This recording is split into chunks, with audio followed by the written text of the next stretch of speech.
The United States has long been a critical source of military support for Ukraine. Yet, when it comes to supplying long-range Tomahawk missiles, one question looms large: why haven't they been delivered? You've had problems bringing people into your military. Do you think that it's respectful to come to the Oval Office of the United States of America and attack the administration that is trying to prevent the destruction of your country?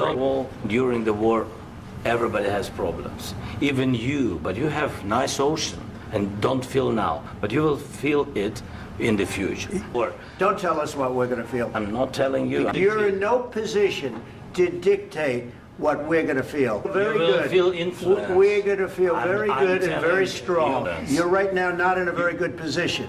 You're gambling with World War III. Your country is in big trouble. I know. You're not winning this. From the very beginning of the war, we've been alone.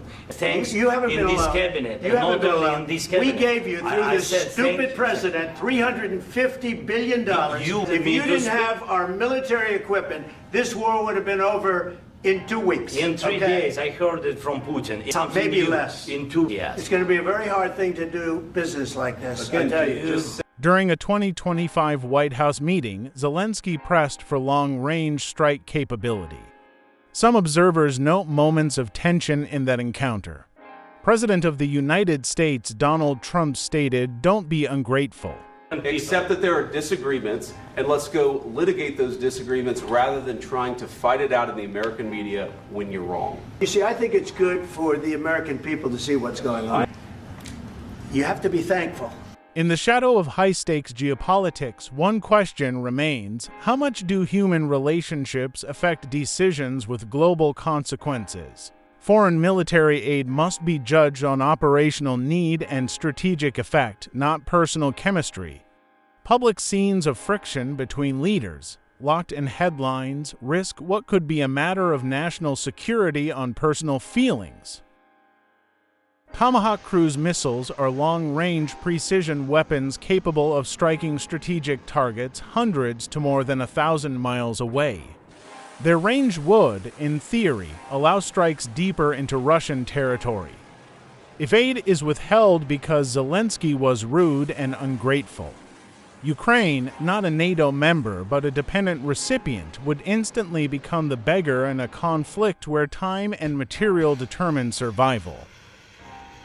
If the United States supplies Ukraine with Tomahawk cruise missiles, Moscow warns the world of a new level of escalation and a response that could be multifaceted and highly strategic. Imagine a scenario. Under existential pressure, Kyiv employs Tomahawks against targets in or near Moscow, an act framed by Ukraine as self-defense against sustainment hubs used to strike Ukrainian cities. The consequences would be immediate and severe. Russian outrage and maximal signaling. Kremlin leaders would characterize the strike as a direct attack on Russia, invoking qualitative escalation rhetoric. If Kyiv strikes Moscow with U.S.-supplied Tomahawks, the political and legal frame shifts. Washington would face questions of complicity and responsibility. Experts warn that Russia's first moves would likely include high-intensity missile barrages on Ukrainian government centers, command hubs, and possibly near NATO borders to send a message of capability.